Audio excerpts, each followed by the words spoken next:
Hola. Hola. Hola. Ya sé que te lo han dicho muchas veces. Muchas. Llevan diciéndolo varios meses. Y sé que es la segunda crisis mundial que pasas en tu vida. Primero económica y ahora sanitaria. Menuda mierda. Y seguramente tengas miedo o ansiedad. O pienses que las cosas no van contigo. Pero no es así. Te afecta. Y mucho. Pero con muy pocos gestos podemos ayudarnos. Y prevenir el contagio del coronavirus. Usa siempre mascarilla fuera del entorno familiar, en reuniones con amigos o en reuniones con familiares con los que no convives habitualmente. Recuerda ponértela correctamente. Por mí no te vas a contagiar. Mantén siempre una distancia de seguridad de al menos 1,5 metros. Evita los besos, los abrazos y no compartas las botellas, los vasos, los cubiertos. Con los ojos también se puede besar, abrazar, sonreír. Por mí, no te vas a contagiar. Lávate las manos una y otra vez con agua y jabón o con una solución hidroalcohólica, especialmente si tocas cualquier objeto. Y no compartamos el móvil. El virus podría pasar de mano en mano. Por mí, no te vas a contagiar. No te toques la cara, los ojos, la nariz o la boca. Y si lo haces sin querer, lávate las manos inmediatamente. Puede que no tengas síntomas. Aún así podrías ser portador del virus. Por eso siempre me pongo la mascarilla. Para protegerte a ti. Esta es una radiografía del tórax de una persona sana. Y por último, protege a los mayores o a las personas con enfermedades crónicas con las que convives o tienes relación. Y estos son los mismos pulmones destrozados por una neumonía provocada por el coronavirus. Por mí no te vas a contagiar. Por mí, no te vas a morir.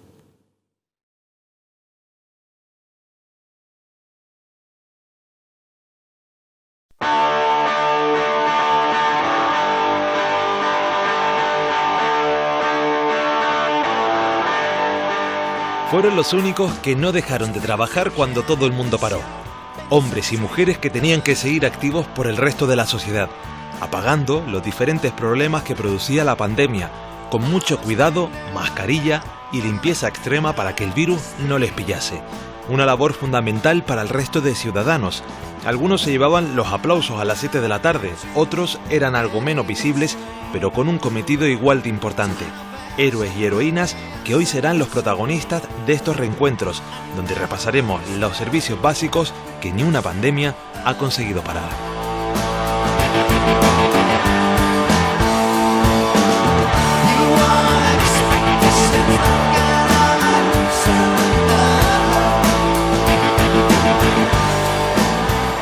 Una de las cosas esenciales en la vida de las personas, como ustedes saben, es comer.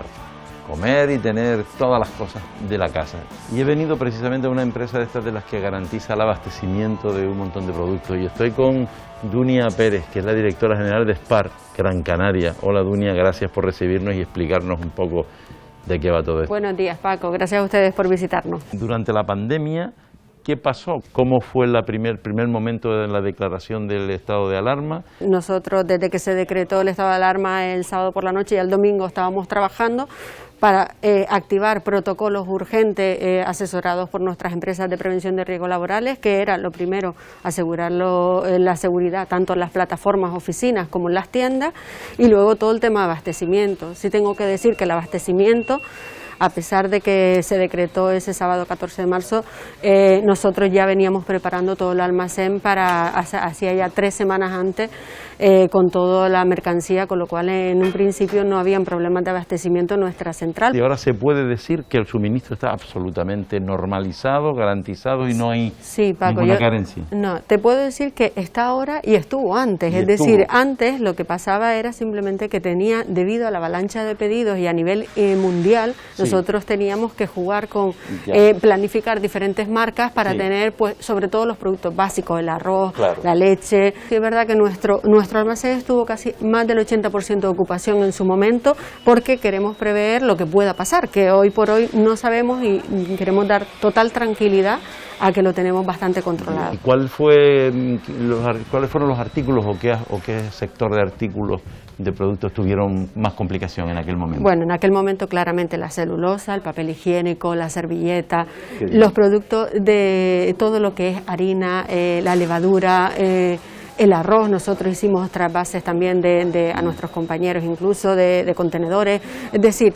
Bueno, las bebidas alcohólicas también hubo cerveza y tal. Sí, cerveza, claro, cerveza, roscas, por ejemplo, curioso, es decir, sí, todo lo que era también producto de impulso, que la gente estaba en casa y compraba este tipo de productos. ¿Qué nuevos productos han surgido con demandas novedosas? No sé, imagino que el mundo de geles y cosas de Sí, estas. hombre, a nivel de seguridad, por supuesto, los geles, las toallitas, pues también las toallitas húmedas, también desinfectantes. Sí.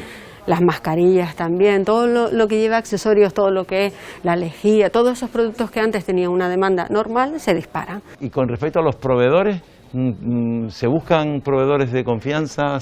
¿Hay algún control sobre el origen de la mercancía para también comprar cosas con seguridad, no? Sí, por supuesto. A ver, nuestros proveedores de confianza lo tenemos, bueno, pues bastante ya cerrados, ¿no? Nosotros trabajamos con más de 1000 proveedores, entonces seguimos trabajando con eso, pero sí que hacemos hincapié en los proveedores, sobre todo de todo lo que es hidrogeles, material todo de seguridad y limpieza, pues sí tenemos que tener un exhaustivo control de que la homologación de esos productos. Claro. Y un centro como el de ustedes, de un calibre de este tamaño, ¿cómo se protege, se mantiene libre de virus? ¿Qué protocolos siguen? Limpieza de mano, lo que es la desinfección a fondo en las plataformas, las oficinas continua, porque ahora ya eso llegó y tenemos que continuar haciéndolo. Mucho control a la entrada, limitamos entradas de proveedores y si entran, tomas de temperatura, los turnos de nuestros trabajadores. Date cuenta, nosotros tenemos en nuestra plataforma de SECO 80 trabajadores operarios en la plataforma y hay que cuidar muy bien los turnos, cuando entran, cuando salen, se hace una desinfección antes de entrar el siguiente turno. El que se ha convertido en todo un experto de la desinfección es mi querido Paco. Ha perdido la cuenta de las veces que se ha limpiado las manos, medido la fiebre y cambiado la mascarilla haciendo este programa. Ya hasta protege los zapatos. Y todo para que el virus no le borre la sonrisa. Algo en lo que son expertos en este centro, en el que incluso le piden que se tape la melena. Y todavía le falta ponerse una bata. Toda precaución es poca. Bueno, yo me estoy terminando de finalizar con el proceso de entrada en uno de los centros a donde me conduce nuestro programa de reencuentros en la tercera fase, que son los servicios esenciales. Bueno, y estoy en una clínica dental, en este caso de José Manuel Navarro, que es un centro Branemark, donde se mantienen todos los protocolos, ¿verdad? Nosotros, me refiero a la clase odontológica en general, hemos sido muy meticulosos con la cuestión de asepsia e higiene desde hace más de 30 años, desde la aparición del SIDA, y para defendernos también de otros virus como el de la hepatitis, siempre hemos sido muy meticulosos. Nuestros pacientes saben que el material se esteriliza, que siempre trabajamos desde hace años con guantes, con mascarilla y con, por supuesto, material embolsado y estéril. Pero la situación actual hace que aún nos hayamos esforzado un poco más en mejorar esa situación de asepsia, puesto que las circunstancias así obligan. ¿Cómo ha cambiado esos centros a raíz de la pandemia? Exactamente, ¿qué novedades que no había antes habría ahora? Partimos de la base de que cualquier paciente es potencialmente infeccioso, con lo cual pues tomamos máximas precauciones, tanto desde que nos llaman por teléfono haciéndoles un triaje telefónico y preguntándoles, ¿verdad?, si han estado en contacto con algún paciente enfermo. Históricamente, para las que son intervenciones quirúrgicas, montamos campo estéril. Naturalmente hoy hay algunos pequeños añadidos que antes no teníamos tan en cuenta, como es, por ejemplo, que todo paciente, para cualquier intervención dental, vamos siempre a hacerlo enjuagar la boca y hacer gárgaras con povidona iodada o con CPC, que son unos antisépticos magníficos. La boca también es una zona donde esa proteína que sirve, esa proteína transmucosa que sirve para fijar el virus, está presente, sobre todo en la lengua. Y eso hace que sea una zona pues, que hay que tratar con muchísimo cuidado. De hecho, las glándulas salivales son el reservorio del SARS-CoV-2 en los pacientes asintomáticos. Los pacientes, cuando vienen después de pedir cita y acuden, ¿cómo han de protegerse ellos? Los hacemos limpiarse con gel hidroalcohólico, les hacemos poner calzas, les tomamos la temperatura, todo eso antes de entrar. Una vez se ha hecho todo eso, el paciente ya entra en la consulta, se le pone una bata y ya puede pasar a clínica. Hay muchísimas cosas que no están a la vista, como son ultravioletas en las conducciones de aire acondicionado y sobre todo el uso de hipocloroso. Nosotros usamos para decontaminar superficies, ya que sabemos que el virus en algunas superficies puede durar hasta 9 días, según algunos estudios. Nosotros 3 veces al día limpiamos toda la clínica de forma general con una pulverización, con un cañón de ácido hipocloroso. El ácido hipocloroso, que también lo usamos después de en cada gabinete, cada vez que se atiende a un paciente, y es un producto que nos da una enorme seguridad. Nuestros siguientes protagonistas son expertos en abrir puertas sin necesidad de llaves maestras, simplemente tocando 2 veces. Las empresas de entrega de mercancías han sido claves en este mundo en el que hemos tenido que limitar nuestros pasos. Aunque ahora podemos volver a visitar las tiendas, siguen trabajando para hacernos llegar todo aquello que necesitamos hasta nuestros hogares o negocios.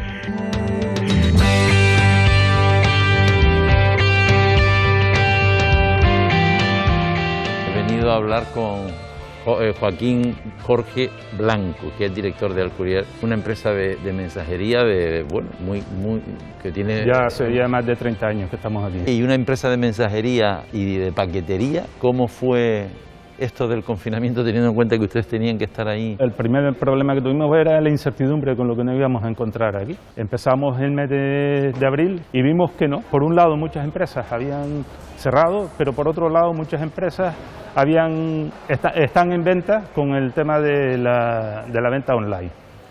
Tenemos empresas de aquí que los clientes se volvieron locos pidiéndolo.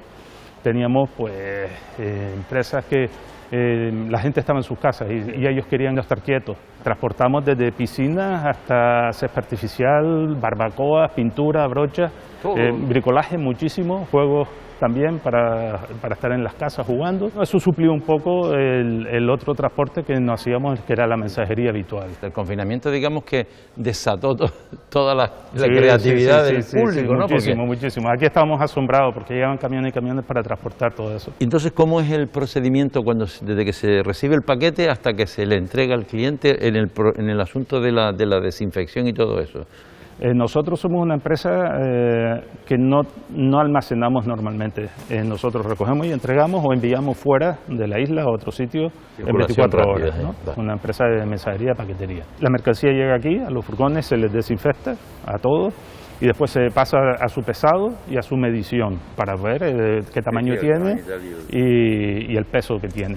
Y una vez que está ya dentro de la oficina, ya el paquete está listo para salir a cualquier lado. Y ahora, Joaquín, se hace hincapié para que los equipos no bajen la guardia en todo el proceso, porque claro, no más que ver las estadísticas, que damos un pasito para adelante y 3 para atrás. Sí. Es verdad que el hincapié que hacemos es muy grande. El uso de las máscaras es indispensable, tanto fuera como dentro de la empresa. El lavarse las manos con el gel hidroalcohólico, tenemos por todas las esquinas. Cuando son temas más delicados, pues los guantes. ¿Y el proceso de entrega cómo se hace? ¿Algún cuidado especial al entregar? Las mascarillas, lo que sí es gel hidroalcohólico antes de salir del coche y después al llegar al coche. ¿Y los vehículos y las instalaciones tienen algún tratamiento especial? Pues mira, sí, hay unos líquidos que tenemos, que hemos comprado, que son desinfectantes y entonces hay que aplicarlos siempre por la mañana cuando van a salir a trabajar, al mediodía y por la noche cuando se van. Obviamente si hay también un cambio de chofer en el vehículo, también se hace una desinfección pues, de guantes, la palanca de cambio, todas las agarraderas, todas las puertas. Todo lo que sea ostensible de usar el chofer en el manejo del día a día. Tienen transporte de mercancías, pero también transportan otra cosa muy importante, que es para la pandemia, que son los resultados las pruebas de las muestras que se hacen de los laboratorios a los servicios de salud para el seguimiento de los contagios, etcétera, etcétera. ¿Esto cómo se hace? Pues sí, eso es más delicado. Nosotros transportamos todos los días todas las muestras de la sangre de todos los centros de salud de la isla hacia los hospitales para sus análisis. Tenemos un extremo cuidado en eso. Ahí sí se llevan guantes. También es cierto que desde el Servicio Canario de Salud nos lo dan todo muy cerrado, muy fácil, ¿no? Muy fácil de transportar. Ustedes, desde luego, son el mejor termómetro para ver cómo ha ido el momento que atraviesa el comercio electrónico. ¿Se han mantenido los niveles, han aumentado, han disminuido? ¿Cómo ha sido en los últimos meses? Y ahora sigue aumentando respecto a anterior al confinamiento. Vale. La gente se ha acostumbrado a comprar. Se sigue ya una curva de subida que va a ser imparable. Siempre que pensamos en los héroes de los hospitales se nos viene a la cabeza los médicos, enfermeros, auxiliares, pero rara vez nos acordamos de los que se encargan de desinfectar todo, por muy lejos que esté la porquería. Los equipos de limpieza no han parado durante toda la pandemia, además saben posar como modelos profesionales, ¿eh?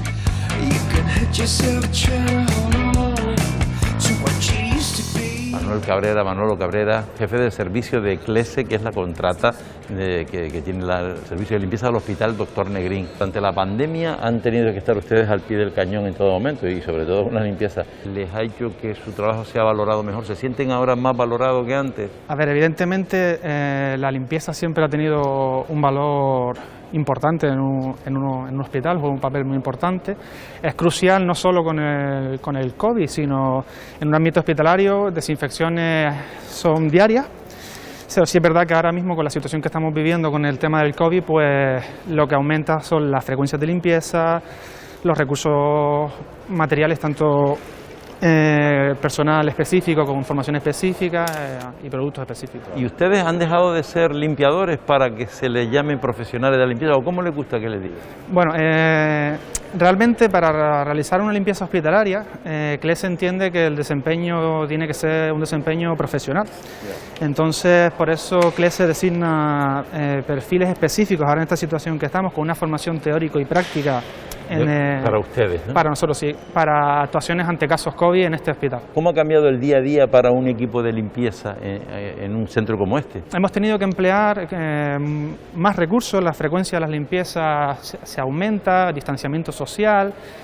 Sobre todo, más bien, CLESE apuesta mucho por las personas, entonces el apoyo moral a los trabajadores, porque al final es una situación que tiene un fin desconocido, no se sabe hasta cuándo vamos a tener que estar con esta presión, este ritmo de trabajo, ¿no? También dando tranquilidad con que cuentan con los test COVID que realiza la empresa, los trabajadores. Y cuando hablas de utilizar más recursos y tal, estamos hablando de personal, estamos hablando de técnicas, de utensilios, de productos. Cuando hablo de recursos me refiero tanto a recursos materiales como recursos humanos. Realmente si la frecuencia de limpieza aumenta, pues los productos aumentan. Y dentro de un hospital, ¿qué zonas son las más expuestas y las que deben ser limpiadas de una manera más exhaustiva? ¿Qué sé yo? Los baños, las cocinas, los quirófanos. Tenemos en consideración la situación en la que estamos para todo el hospital, o sea, el recinto está expuesto en todo su conjunto, entonces realmente esta frecuencia y esta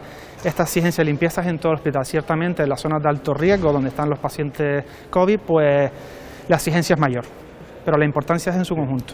Oye, ¿y ustedes realizan limpieza y desinfección de material sanitario, de equipos, por ejemplo, equipos quirúrgicos o utensilios sanitarios? Nosotros utilizamos productos desinfectantes para limpiar pues mobiliario sanitario y no sanitario, salvo el aparataje técnico.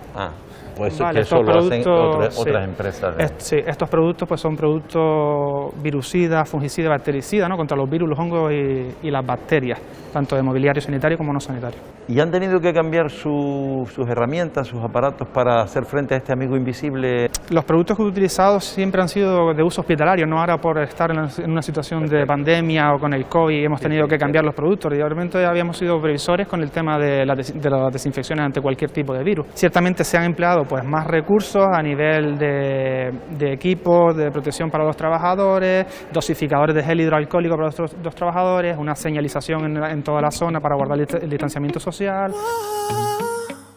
Ellos también tienen la ayuda de robots súper chulos que les facilitan su trabajo día a día, pero todo este universo de medicamentos que ven no fluiría sin la labor de los profesionales que sí que están cara al público, los farmacéuticos.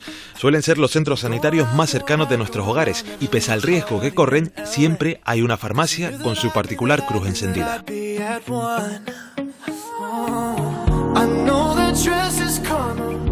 Hemos venido ni más ni menos que a una farmacia. Estamos hablando con Carlos Gallinal, que es secretario de la Federación Empresarial de Farmacéuticos de España. Sí. Han sido uno de los sectores más expuestos, lógicamente. Ha habido incluso bastantes números de contagiados en... Bueno, la farmacia, sin ninguna duda, es el centro sanitario más cercano al ciudadano.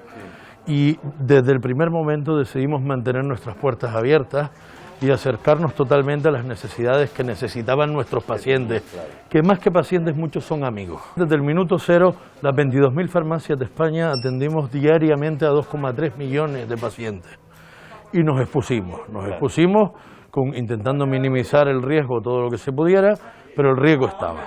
De hecho, ante el riesgo tenemos que tener claro que 21 compañeros nuestros han fallecido, se llegaron a tener hasta 70 farmacias cerradas, pero en ningún momento se planteó dejar de dar el servicio sanitario esencial que necesita cada paciente. ¿Y cómo se han protegido ustedes del coronavirus y han protegido? Para empezar, empezamos protegiéndonos desde el sentido común y ahora nos acercamos más al conocimiento. Lo primero que hicimos fue, por ejemplo, señalética de este tipo, donde intentábamos separar a cada paciente al menos 1,5 metros de cada uno y mantener 2 metros con nosotros, pero además hemos intentado que hubiera una limpieza de manos y en el momento que aparecieron las mascarillas, que la mascarilla se usara prácticamente obligatoria. En el momento que hubo la obligatoriedad, todo fue más sencillo. No optamos, como muchísimas farmacias, por poner mamparas, sino que entendíamos que la mampara iba a dar la sensación de que la persona se podía acercar más.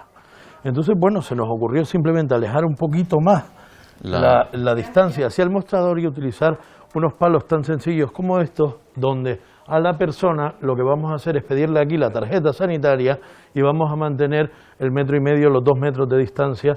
Y bueno, es una medida sencilla, pero que después con un lavado entre paciente y paciente entendíamos que era muy efectiva. Las personas mayores, ¿hay algún mecanismo social que les ayude? Porque claro, son los más vulnerables en el... Bueno, no todos, pero claro, suelen los que usan más medicamentos y necesitan la cronicidad en algunos casos. Desde finales de marzo conseguimos preparar un servicio nuevo en el mundo de la farmacia, que es el servicio de atención domiciliaria.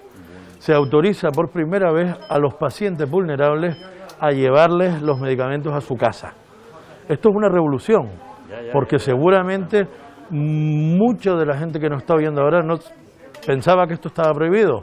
Desde la farmacia podemos llevarle los medicamentos a su casa, pero solamente para los vulnerables. ¿Qué se hace, por ejemplo, el farmacéutico, que aunque no tiene que afrontar directamente, porque no son centros hospitalarios ni de atención primaria, pero seguro que viene gente que se puede sospechar que puede ser un hipotético? En primer lugar, todavía, incluso en muchas regiones de España, los centros de salud están cerrados. Y la atención primaria en muchos sitios se está haciendo de manera telefónica. Y a ninguno nos gusta que nos diagnostiquen ni que nos vean por un teléfono. La cercanía que tiene el farmacéutico al ciudadano hace que seamos el primer cribado. Bueno, ni mucho menos nos hemos echado atrás. Estamos preparados de sobra para, con una serie de protocolos, atender incluso a pacientes sospechosos de coronavirus. Nuestra intención no es diagnosticar, sino cribar, intentar saturar lo menos posible a la sanidad pública. Los que no tienen tiempo de cribar, sino simplemente de actuar en ocasiones para salvar vidas, son los trabajadores que socorren a los ciudadanos en ambulancias como esta. Su labor, obviamente, jamás se paralizó. Ahora recorren las calles para atender las emergencias de toda la vida, pero con nuevas normas para su seguridad y la de sus pacientes. Estoy con Moneiva García. Está por aquí Moneiva García. Hola, Paco. Pereira. ¿Qué Hola, tal? Moneiva. Mira, ¿Cómo estás? Ella es TEST, que es técnica de emergencia sanitaria. En el caso de ustedes son un claro ejemplo de la colaboración entre el sector privado, que es una empresa como Provital, y el sector público para salir adelante en esta emergencia sanitaria, como ha sido la COVID. ¿Qué ha supuesto eso para ustedes? Justo en medio de la pandemia fuimos activados en varias ocasiones, tuvimos un convenio de colaboración, por llamarlo de alguna manera, con el sector público. Ciertos servicios tipo COVID. Nos activaban y nosotros íbamos a donde ellos nos mandaban a buscar a los pacientes. Y ustedes en su trabajo ahora, durante el plena pandemia que nos ha afectado a todos, todo el mundo tiene que seguir sus protocolos y su protección, pero ustedes ¿qué equipos utilizan en caso de tener que meterse en un sitio complicado? Nosotros pues utilizamos, igual que el resto de los compañeros, pues si empezamos de arriba hacia abajo, comenzamos con unas gafas de protección para el tema de los ojos. Llevamos también mascarillas FFP2. A su vez, ¿Eso de FFP2 qué son? Son unas ¿Han estudiado FFP2? ¿Formación profesional? No, son unas mascarillas que tienen como un filtro y vale. Tienen más protección que las normales, que estas de tela. A su vez encima llevamos una pantalla de protección, guantes, calzas para poder proteger los zapatos y después un mono que es de protección. Esa es la manera de nosotros protegernos a nosotros mismos, pero además cada vez que cogíamos a un paciente teníamos que proteger a ese paciente. Es decir, le suministrábamos una mascarilla quirúrgica, además unos guantes y una bata. Así esa persona accedía a la ambulancia y no tenía contacto o ya estaba protegido para tocar cualquier cosa. ¿Y cómo actúan en caso de que vayan a hacer ustedes un servicio y el paciente o alguna persona de su entorno presenta síntomas compatibles con lo que podía ser COVID-19? Nosotros somos activados, esa persona que nos activa, bien sea la sala o nuestra central, nos tiene que indicar exactamente qué es lo que tiene el paciente. Vale. Una vez que nos diga, pues nosotros al llegar al domicilio, mi compañero tendría que vestirse con todo el traje de protección que antes comentábamos. Mientras yo le voy haciendo también con mi pantalla, mi mascarilla, mis guantes y una batita, le hago una pequeña entrevista a algún familiar para saber más o menos cómo se encuentra el paciente. Cuando mi compañero está listo, él accede al domicilio. Si ese paciente estuviese encamado y tuviésemos que acceder para extraerlo con una camilla o una silla de ruedas, tendríamos los dos que vestirnos con el EPI completo. ¿Qué se hace con las propias ambulancias? ¿Cada cuánto se desinfectan y qué proceso se sigue? Nosotros cada servicio, es decir, nosotros una vez llegamos al centro hospitalario de transferencia, es decir, donde vamos a dejar a ese paciente, tendríamos que ir a una base a desinfectar todo el habitáculo en sí. Donde ha estado la persona. Donde no hay muchas personas, pero sí muchas muestras de pacientes, es en laboratorios como este. Antes nos decían si teníamos o no buena salud. Ahora también ayudan a localizar personas contagiadas de COVID para frenar el avance del virus. Hemos venido a los laboratorios, a unos laboratorios de análisis clínico, precisamente de Joaquín Blanco, al que saludamos y damos las gracias. ¿Qué pasa en un laboratorio que con su vida normal y su trabajo, cuando llega la pandemia, en cómo altera la vida de un laboratorio? Nunca pensé que íbamos a tener que jugar un papel tan fuerte, importante y de carga de trabajo como ha sido con el COVID. Me imagino que el cambio es en el sentido de incorporar toda la analítica para detectar la infección, detectar el virus en portadores. Sí, ha habido diferentes fases y también según la preparación. Nosotros al principio no hacíamos la PCR, empezamos a hacer los anticuerpos. Los anticuerpos, sabemos, es una técnica, dijéramos, que se usa para todos los virus. Como son difíciles no se pueden ver al microscopio, pues se detectan principalmente por los anticuerpos. ¿Qué pasa? Que con la facilidad de transmisión de este virus y la importancia de detectarlo inmediatamente, tiene mucha más importancia la detección directa del virus en la persona que está infectado, y para eso es vital la PCR. ¿Cuántos análisis se hacen al día de COVID? Nosotros hemos llegado a tener topes de hacer 100 pruebas de COVID solamente. Ahora la media es unos 50. Digo, son pacientes de diferentes tipos que los atendemos lo más rápidamente posible. ¿Y esos pacientes lo hacen por iniciativa propia, privada? Todas las determinaciones de las pruebas del COVID necesitan una prescripción médica, porque todo tiene que hacer un seguimiento según sobre todo los resultados positivos. Tenemos que informar a Sanidad para que ahí actúen los famosos rastreadores, localicen por qué lo tiene positivo, por qué, con quién ha estado en contacto. ¿Qué tipo de pruebas se pueden hacer para detectar si una persona tiene COVID? Esta es la técnica del PCR, que se hace con la muestra nasofaringeo, que se puede tomar por la nariz o por la garganta. Entonces está buscando dijéramos el RNA del virus, que se multiplica por la reacción de la PCR, que la PCR mucha gente lo confunde. Voy a hacer un PCR. La PCR es la reacción que multiplica, lo que estás buscando es el RNA del virus que está en el cuerpo. Yo, por ejemplo, me hicieron la prueba de la serología y me dijeron que no aparecían rastros de ni que había tenido relación con el virus o nada, no aparecía nada. Entonces, claro, en ese momento no tenía nada. ¿Qué garantías tienes cuando te da negativo y cuando te da positivo? Por supuesto, para que el cuerpo desarrolle esos anticuerpos, necesita pasar un tiempo. Tú, si estás en contacto con el virus entra en pequeña cantidad a tu cuerpo.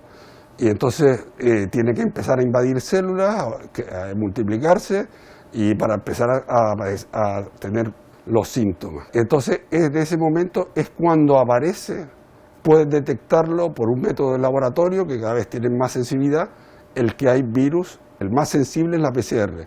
Eso, o sea, si tú sabes hacer la prueba, sabes que no has tenido infección, pero no en esa última semana, sino anteriormente, hace 10 días.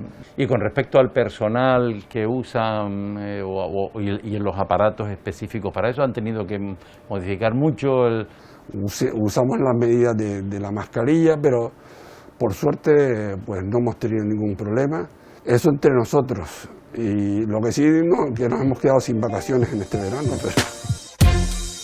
Afortunadamente, muchos sí han podido disfrutar este verano de sus vacaciones. Sin duda, un periodo estival muy diferente al habitual. Hemos tenido que salir a la calle con mascarilla para protegernos como sociedad. Y a la sociedad la protegen, entre otros, los casi 4.000 efectivos de la Policía Nacional. A veces ni los vemos, pero los agentes están entre nosotros, ahí afuera. He quedado con un inspector de la Policía Nacional, con Félix Ruiz. Hola Félix, encantado de saludarte y de poder charlar de cosas tan importantes como lo primero que quiero saber, ¿qué les pasó a ustedes cuando se declara la pandemia? ¿Cómo les afecta a ustedes en todo su trabajo? Pues bueno, hasta debate a nivel personal, porque todos tenemos nuestra familia y tenemos también nuestras preocupaciones. A nivel profesional ha supuesto un reto, porque además de todo el trabajo que tenemos diariamente que atender, la delincuencia en común, la prevención, la asistencia a la sociedad, también tenemos que ocuparnos de actuar muchas veces como policía administrativa y colaborar con las autoridades sanitarias en el control de esta pandemia que nos afecta a todos. Ahora no te puedes acercar a la gente así como así, y todo eso, ¿cómo han sido los pasos que ustedes han tenido que dar? Bueno, nosotros tenemos una formación continua en la Policía Nacional y en este caso pues la hemos acentuado aún más. Sí. Hemos intentado instaurar todo este tipo de protocolos a través de nuestros servicios de prevención de riesgos laborales, y los agentes de la Policía Nacional los han interiorizado porque somos los primeros que tenemos que dar ejemplo a la ciudadanía. Toda esta normativa estamos intentando que la gente la cumpla.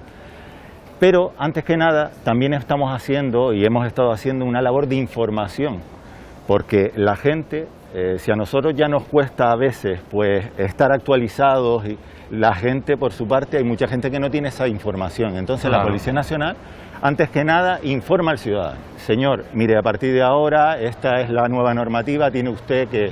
Evidentemente hay personas que esto no lo cumplen, pero no lo cumplen de forma reiterada. Sí. Nosotros, ante esas conductas irresponsables, sabemos cómo actuar. Y la gente está teniendo cada vez más conciencia a partir de que se inició el proceso y de que ha visto que esto va en serio. Digamos que cumple mejor las normas, ¿va más o va para atrás? Por supuesto que sí. La sociedad española en general y la sociedad canaria en particular tiene un grado de cumplimiento altísimo de la normativa, altísimo. porque esto es una pandemia que tenemos que luchar y que combatir entre todos. ¿Qué sectores de la población o sociales son los que están más incumpliendo más o donde hay más problemática? En el mundo de la noche, en el mundo de los jóvenes. Ha habido varios sectores. La tercera edad, a lo mejor los mayores. Ha habido varios sectores en los que sí es verdad que se ha denotado una mayor relajación de la normativa. Sí. Y por eso se ha legislado para intentar evitar determinadas actividades en las que se había observado ese grado superior de incumplimiento. Se dispararon las cifras de conexiones a Internet y tal, pero esto también trajo consigo la proliferación de un montón de delitos que ahora los tenían a todos ahí. Ellos están intentando pescar. Hay una terminología policial y delictual que es el phishing, ¿no? Que es la pesca. Entonces ellos mandan una serie de correos electrónicos, nos las mandan a todos, solicitando, haciéndose pasar por bancos, haciéndose pasar por entidades, solicitándonos nuestros datos personales y nuestros datos bancarios. ¿Para qué? Para después usarlos fraudulentamente. Claro. Cuando vamos al banco o cuando vamos a usar la tarjeta o nos metemos por internet y vemos nuestra cuenta, vemos una serie de cargos que se han efectuado con ella. En este caso, lo más importante que es desconfiar siempre.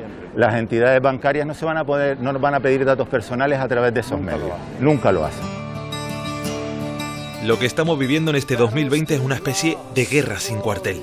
Por eso, hasta los militares han tenido que salir a la calle para combatir a un enemigo que no se ve a simple vista, pero que siempre está listo para la batalla. Contra él no utilizan pistolas y balas, sino desinfectantes y muchas horas de trabajo por el bien de todos.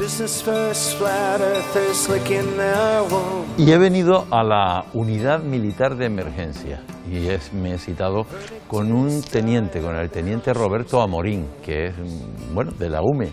Encantado de estar y de poder haber visto toda esta parte que nunca había visto. Veo que aquí no se aburren en absoluto, ¿eh? Para nada. La Unidad Militar de Emergencia ha estado en boga siempre porque, bueno, aquí ha tenido infinidad de campos donde actuar por emergencias humanitarias, incendios, algún tipo de catástrofes naturales y tal, pero ahora además le hemos tenido que añadir los protocolos de lucha contra la COVID. Una vez declarado el estado de alarma y requerirse la intervención de las Fuerzas Armadas, pues en nuestro caso, la UIEM Canarias, que es la unidad de la Unidad Militar de Emergencias presente en el archipiélago, dependemos del 2º Batallón de Intervención, pues nosotros nos encargamos de la intervención, valga la redundancia, en las instalaciones más críticas que desde el momento inicial se consideró necesario en nuestro trabajo.